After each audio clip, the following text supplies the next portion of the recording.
Hello guys, welcome to Science Cafe. My name is Yogesh Sharma. आप सभी को हैप्पी न्यू ईयर।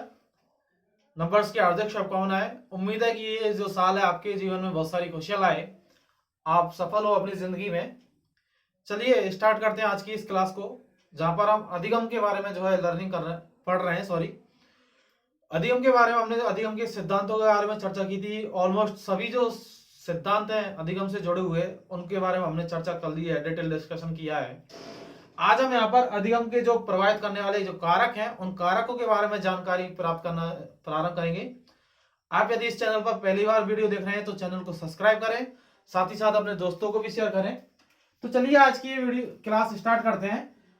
अधिगम जो है, एक बालक का जो अधिगम है, उस अधिगम को मेनली रूप से मैं कहूं तो चार प्रकार के जो कारक हैं, वो चार प्रकार के कारक एक बालक के अधिगम को कहीं ना कहीं क्या करते हैं, प्रभावित करते हैं। जैसा फर्स्ट फैक्टर है शिक्षक, सेकंड फैक्टर है शिक्षार्थी, अगला जो फैक्टर है नेक्स्ट वो है यहां पर पाठ्यक्रम, और नेक्स्ट जो फैक्टर है वो है यहां पर वातावरण। चारों फैक्टर को वन बाई वन समझने का प्रयास करेंगे कि ये फैक्टर जो है किस प्रकार एक बालक का जो अधिगम है उस अधिगम को कैसे प्रभावित करते हैं। तो मैं यहां पर बात कर रहा हूं, पहला जो फैक्टर है शिक्षक। एक शिक्षक कैसे बालक के जो अधिगम है उस अधिगम को प्रभावित करता है। शिक्षक का यदि पढ़ाने के प्रति इंटरेस्ट नहीं है तो कहीं ना कहीं अधिगम प्रभावित होगा। बच्चा जो है प्रॉपर रूप में चीजों को नहीं समझ पाएगा।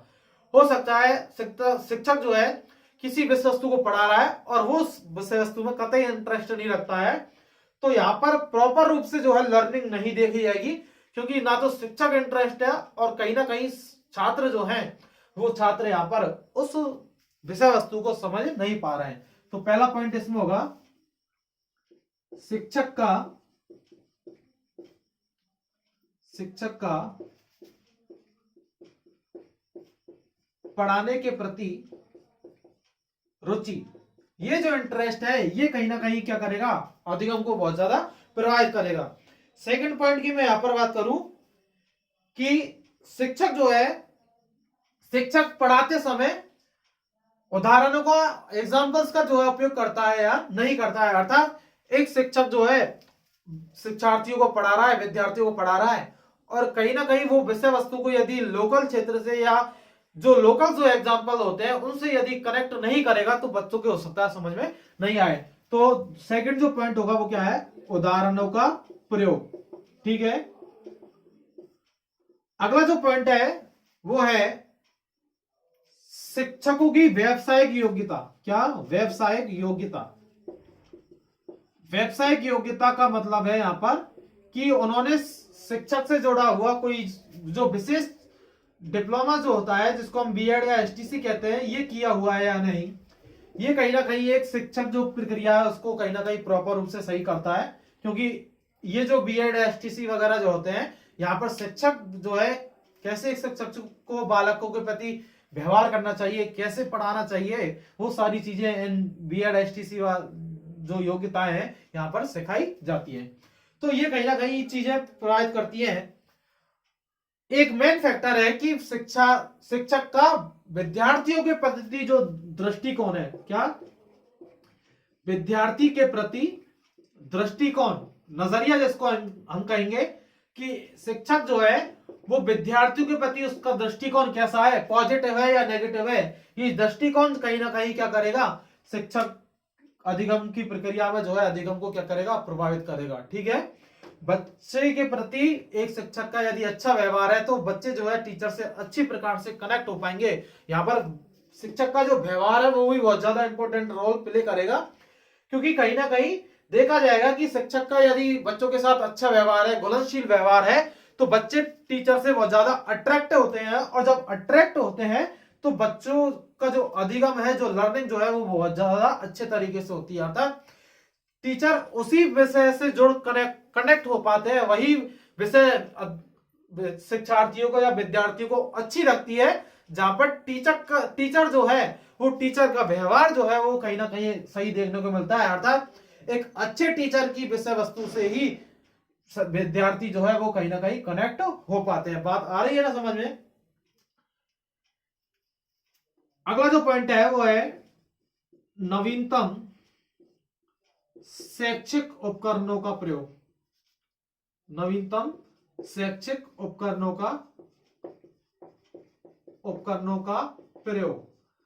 ये भी एक शिक्षक को जो है बहुत ज्यादा अधिगम को जो है बहुत ज्यादा प्रभावित करता है। यदि शिक्षक जो है पढ़ाने में, लर्निंग में बच्चों के सामने नवीनतम शैक्षिक उपकरणों का उपयोग करेगा, जैसे पहले चौक से पढ़ाया जाता था, आज मार्कर है, तो बच्चे इन चीजों से बहुत ज्यादा अट्रैक्टिव होते हैं। टीचर किसी विषय वस्तु को पढ़ा रहा है, साइंस का टीचर है, कोई जैसे कि जंतु पढ़ा रहा है, जंतु कोशिका पढ़ा रहा है, एनिमल सेल को पढ़ा रहा है, तो हो सकता है वो एनिमल सेल का यदि चार्ट ले जाए तो बच्चे का जो फोकस है उस चार्ट की तरफ बहुत ज्यादा अट्रैक्टिव होगा। मतलब बच्चे उस चार्ट को बहुत अच्छे तरीके से देखेंगे और एक अध्यापक जब उस चार्ट को समझाएगा तो सभी विद्यार्थियों का जो फोकस है उस चार्ट की तरफ होगा। तो बच्चे कहीं ना कहीं नए उपकरणों से कहीं ना कहीं क्या होते हैं, कनेक्ट होते हैं। आप भारत का भूगोल पढ़ाना चाह रहे हो, आप विश्व पढ़ाना चाह रहे हो, पृथ्वी की आकृति पढ़ाना चाह रहे हो, तो आप बच्चों के सामने यदि ग्लोब ले जाते हो तो बच्चे उस ग्लोब की तरफ बहुत ज्यादा आकर्षित होते हैं। समझ में आ रहा है? पुष्प पढ़ा रहे हो आप साइंस में, तो आप यदि बच्चों के सामने पुष्प लेकर जाओगे तो बच्चे कहीं ना कहीं बहुत ज्यादा इन चीजों से अट्रैक्टिव होते हैं, जो कि नवीनतम शैक्षिक उपकरणों में, मतलब आप जो पढ़ाते हो तो वो जो आप उपकरण यूज कर रहे हैं ये बहुत ज्यादा विद्यार्थियों को क्या करेंगे, अट्रैक्ट करेंगे। बातें आ रही समझ में? ये जो कारक है मेनली रूप से शिक्षक के द्वारा जो है अधिगम क्षेत्र को कहीं ना कहीं प्रभावित करते हैं। अब हम सेकंड पॉइंट की बात करेंगे यहां पर, शिक्षार्थी। क्या? शिक्षार्थी। एक शिक्षार्थी के द्वारा भी अधिगम के क्षेत्र को कैसे प्रभावित किया जाता है, तो सेकंड पॉइंट की हम यहां पर बात करते हैं।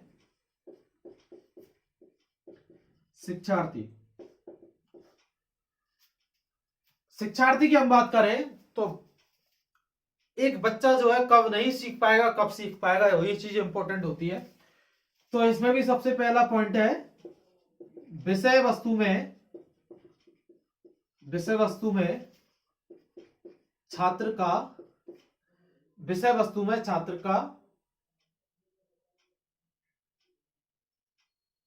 छात्र की रुचि। ठीक है, यदि किसी विषय वस्तु में छात्र की रुचि नहीं है, ऑलमोस्ट यदि देखा जाए तो मैथ से जो है ज्यादातर बच्चे घबराते हैं। ठीक है, मैथ जो है ज्यादातर बच्चों को पसंद नहीं होती है। तो यहां पर देखा जाता है कि बच्चे का विषय में इंटरेस्ट नहीं है तो बच्चा जो है लर्निंग नहीं कर पाएगा। अर्थात टीचर कितना भी अच्छा समझा रहा हो लेकिन बच्चे के समझ में नहीं आएगा, क्योंकि वो उस विषय वस्तु को एक्सेप्ट नहीं कर रहा है, उसमें उसका इंटरेस्ट नहीं है। हो सकता है वही बालक विज्ञान पढ़ने में बहुत अच्छा हो, हिंदी पढ़ने में बहुत अच्छा हो, लेकिन मैथ उससे जो है समझ नहीं आती है। अब यहाँ पर टीचर का व्यवहार कितना भी अच्छा हो, लेकिन यदि विषय वस्तु समझ में नहीं आ रही है तो टीचर का व्यवहार कुछ काम नहीं करेगा यहाँ पर। ठीक है, अर्थात विषय वस्तु में इंटरेस्ट जो है एक प्रकार से लर्निंग को क्या करेगा, प्रभावित करेगा। ठीक है, बालक की जो आईक्यू है, बुद्धि जो है, बुद्धि लब्धि जिसको हम कहते हैं, ये भी बहुत ज्यादा मैटर करती है किसी भी विषय। यदि बच्चे का आईक्यू लेवल अच्छा है तो बच्चा जो है चीजों को आसानी से, कोई भी विषय वस्तु है, चीजों को आसानी से क्या करेगा, एक्सेप्ट करेगा, समझ पाएगा। आईक्यू लेवल अच्छा नहीं है, मानसिक रूप से बालक जो है कमजोर है, तो कहीं ना कहीं चीजें प्रभावित होती है और बालक जो है नहीं सीख पाता है। अगला पॉइंट है छात्र का स्वास्थ्य। बालक फिजिकली रूप से कहीं ना कहीं, बालक जो है फिजिकली रूप से कहीं ना कहीं सही नहीं है, मेंटली रूप से सही नहीं है। तो जब तबीयत वगैरह खराब होती है तो हमारा जो माइंड है वो पढ़ने का मन नहीं करता है, अर्थात विषय वस्तु का जो ज्ञान है वो प्रॉपर रूप से सीखा नहीं जा सकता। तो कहने का मतलब ये है कि कई बालक जो हमेशा ही बीमार रहते हैं, अर्थात शारीरिक रूप से स्वस्थ नहीं है, तो ऐसे विद्यार्थियों में भी सीखना जो है बहुत कम होता है। अर्थात ये भी अधिगम क्षेत्र को क्या करेगा, कहीं ना कहीं प्रभावित करेगा। बातें आ रही है ना आपके समझ में? ये कहीं ना कहीं क्या करता है, प्रभावित करता है। एक शिक्षार्थी का अध्यापक के प्रति दृष्टिकोण। क्या? अध्यापकों के प्रति दृष्टिकोण, अर्थात एक छात्र जो है, उस छात्र का यदि किसी अध्यापक के प्रति दृष्टिकोण अर्थात नजरिया जो है वो यदि गलत है तो बच्चा जो है वहां पर उस अध्यापक से भी नहीं सीखेगा। अर्थात हो सकता है कि कभी अध्यापक जो है अध्यापक जो है छात्रों से कई बार गलत व्यवहार कर देते हैं और उस गलत व्यवहार की वजह से वो जो छात्र है पर्सनली उस टीचर से जो है कहीं ना कहीं अट्रैक्ट नहीं हो पाता है। जैसी उसकी क्लास आएगी तो निश्चित रूप से बात है कि बालक उस अध्यापक की विषय वस्तु को नहीं पढ़ेगा। समझ रहे हो? होता है ना, किसी विषय वस्तु को हम बहुत ज्यादा पढ़ते हैं घर पर जाकर, अर्थात उस टीचर से विशेष लगाव है। जिस टीचर से बच्चों का लगाव नहीं होता है, बच्चों का नजरिया जो है उस टीचर के प्रति यदि दृष्टिकोण यदि सही नहीं है, तो वहां पर उस पर्सनली विषय वस्तु के ऊपर जो है सीखना जो है वो नहीं होगा। ठीक है, तो ये अधिगम क्षेत्र को क्या करेगा, कहीं ना कहीं प्रभावित करेगा। समझ में आ रहा है?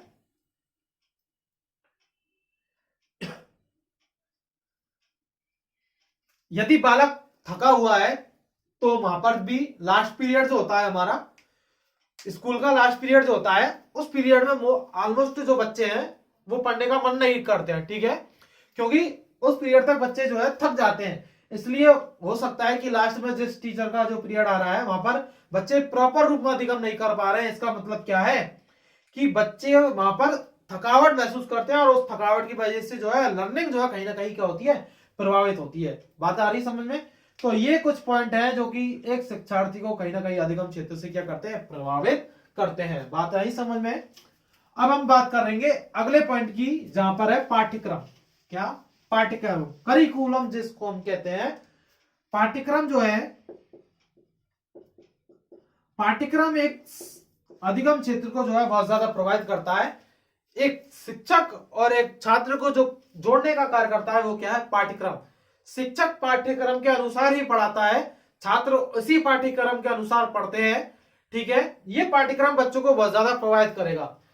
आपने देखा होगा कि बच्चों की जो बुक्स होती है उन बुक्स में कलरफुल डायग्राम होते हैं जो कि बच्चों को क्या करते हैं, अट्रैक्ट करते हैं। एक विषय वस्तु है, एक बुक है, और उस बुक का जो पेज है वो पेज भी बच्चों को क्या करता है, बहुत ज्यादा अट्रैक्टिव करता है। अर्थात इन सारी चीजों को क्या होता है, पाठ्यक्रम बनाते टाइम जो है ध्यान रखा जाता है। विषय वस्तु कैसी होनी चाहिए ये बहुत ज्यादा इंपॉर्टेंट रखता है। बच्चे की आईक्यू लेवल को ध्यान में रखते हुए, बच्चे के एज ग्रुप को ध्यान में रखते हुए यहाँ पर पाठ्यक्रम जो है निर्धारित किया जाता है। कक्षा 4 का जो पाठ्यक्रम है वो उस बच्चों के आईक्यू लेवल के अनुसार होगा, एज के अनुसार होगा। कक्षा 10th का जो पाठ्यक्रम है वो कहीं ना कहीं उन बच्चों के आईक्यू लेवल के अनुसार होता है। समय समय पर जो पाठ्यक्रम है इसमें अपडेट होना बहुत ज्यादा आवश्यक है। जैसे ही अपडेट होता है तो बच्चे उस नए अपडेट की तरफ जो है बहुत ज्यादा आकर्षित होते हैं। ठीक है, जैसे ही कोई नई चीज जुड़ती है बच्चे उसको पढ़ने का प्रयास करते हैं। समय समय पर शिक्षण प्रक्रिया में पाठ्यक्रम में होने वाला जो बदलाव है ये बदलाव भी कहीं ना कहीं क्या करेगा, अधिगम क्षेत्र को क्या करेगा, प्रभावित करेगा। बात आ रही है समझ में?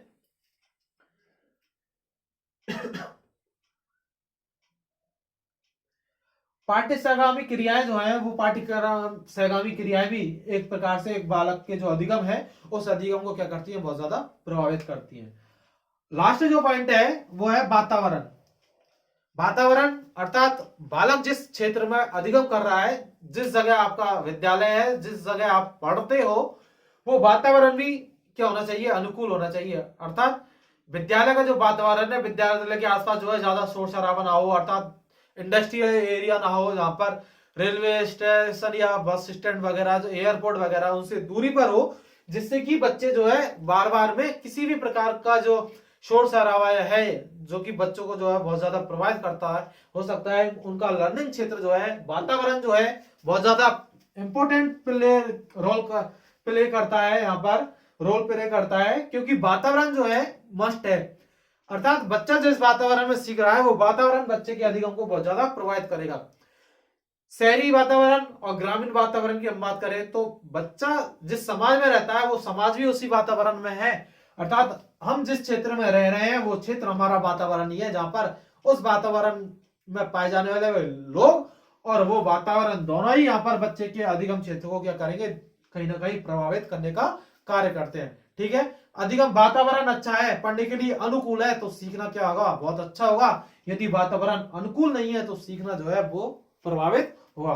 तो ये 4 कारक जो है किसी न किसी प्रकार से अधिगम को बहुत ज्यादा क्या करते हैं, प्रभावित करते हैं। बातें आ रही है ना आपके समझ में? अब हम यहां पर बात करते हैं अधिगम के स्थानांतरण की। क्या? अधिगम का स्थानांतरण।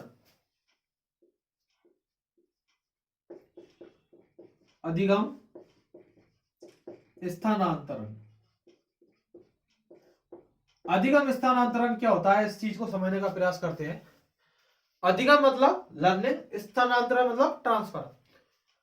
आपने कोई चीज सीखी, किसी विषय वस्तु का, किसी भी चीज का आपने ज्ञान लिया, और उस नॉलेज को आप, किसी स्थान पर सीखी गई नॉलेज को आप दूसरी जगह पर यदि यूज कर पा रहे हो, यूज कर रहे हो, तो वो अधिगम का क्या है, स्थानांतरण। अर्थात एक जगह का सीखा हुआ ज्ञान यदि दूसरी जगह यदि उपयोग में लिया जाता है, तो उसे हम क्या कहते हैं, अधिगम का स्थानांतरण कहते हैं। बात आ रही है समझ में, नहीं आई समझ में?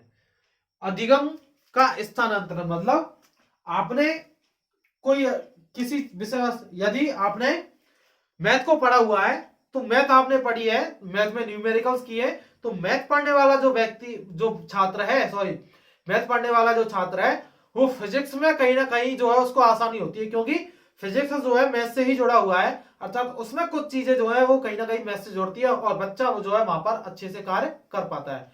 समझ में आ रहा है? आपने हिंदी व्याकरण पढ़ी हुई है और आप संस्कृत पढ़ रहे हो, तो हिंदी व्याकरण जो है आपको कहीं ना कहीं संस्कृत व्याकरण में क्या करेगी, आपको हेल्प देगी। ठीक है, एक विषय दूसरे विषय से जुड़ा हुआ है, तो वहां पर भी अधिगम का स्थानांतरण देखा जाता है। हो सकता है कि आपने कोई विषय वस्तु कहीं पर पढ़ी है और वो आपके लिए आगे कार्य आ रही है, अर्थात आपके लिए हेल्पफुल है। अर्थात आपने एक जगह कोई चीज सीखी और वो जो सीखी हुई चीज है, वो जो सीखा हुआ ज्ञान है, आपको कहीं ना कहीं दूसरी जगह पर जो है हेल्प कर रहा है, तो इसे ही हम क्या कहेंगे, अधिगम का स्थानांतरण कहेंगे। बात आई समझ में? एक जगह का सीखा हुआ ज्ञान यदि दूसरी जगह आपके लिए सहायता करता है, तो इसे ही हम अधिगम का स्थानांतरण कहते हैं। अधिगम के स्थानांतरण में अनेक जो मनोवैज्ञानिक है, थॉर्नडाइक, विलियम वुंट, जेम्स, सभी ने जो है बहुत ज्यादा कार्य किया है। और यहाँ पर लास्ट जो चीज निकली है अधिगम स्थानांतरण में, तो 3 प्रकार का अधिगम स्थानांतरण बताया गया है। कितने प्रकार का? 3 प्रकार का अधिगम स्थानांतरण। ठीक है, 3 प्रकार के अधिगम स्थानांतरण की यहां पर बात की गई है, जिसमें पहला है सकारात्मक अधिगम स्थानांतरण,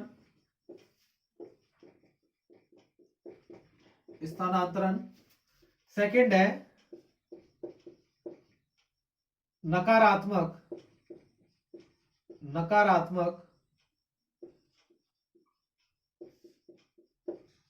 अधिगम स्थानांतरण, और अगला है शून्य अधिगम स्थानांतरण। तीनों को समझने का प्रयास करते हैं वन बाई वन। सकारात्मक अधिगम स्थानांतरण का मतलब है यदि एक जगह का सीखा हुआ ज्ञान यदि दूसरी जगह सहायक होता है। मैं लिख देता हूं यहां पर, एक जगह का सीखा हुआ ज्ञान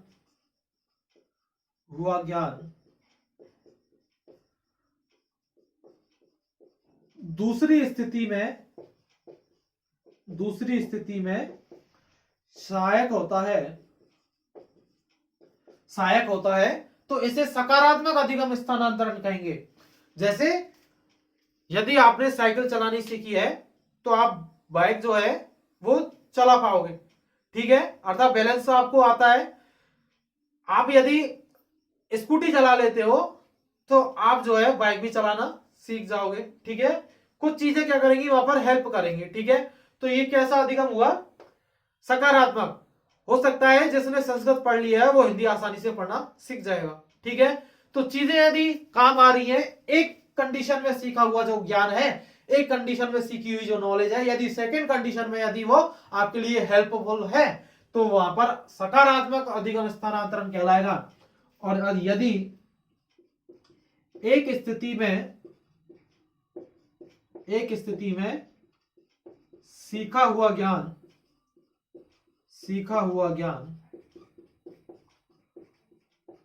दूसरी स्थिति में बाधा उत्पन्न करता है,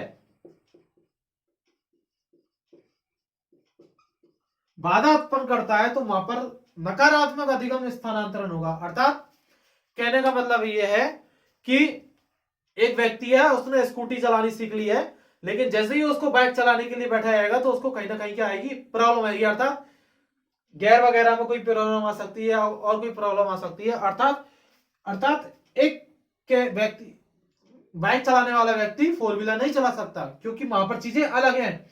तो एक जगह में सीखा हुआ ज्ञान जो है आपके लिए सेकंड कंडीशन में हेल्पफुल नहीं है, तो वो नकारात्मक अधिगम स्थानांतरण होगा। ठीक है। और थर्ड जो है शून्य अधिगम स्थानांतरण, अर्थात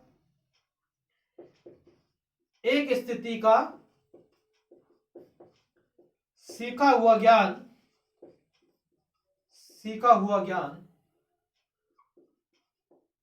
दूसरी स्थिति में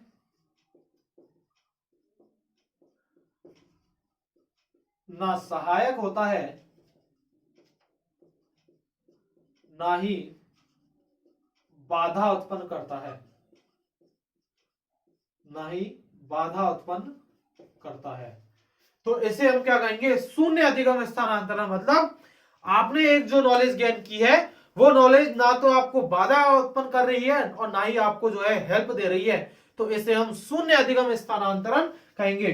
तो इस प्रकार से अधिगम स्थानांतरण जो है वो तीन प्रकार का है, सकारात्मक, नकारात्मक और शून्य अधिगम स्थानांतरण। सकारात्मक में एक जगह का सीखा हुआ ज्ञान आपके लिए दूसरी जगह जो है हेल्प करेगा, मदद करेगा, तो सकारात्मक। यदि एक जगह का सीखा हुआ ज्ञान यदि दूसरी जगह आपको कहीं ना कहीं बाधा उत्पन्न कर रहा है तो वो नकारात्मक अधिगम स्थानांतरण है।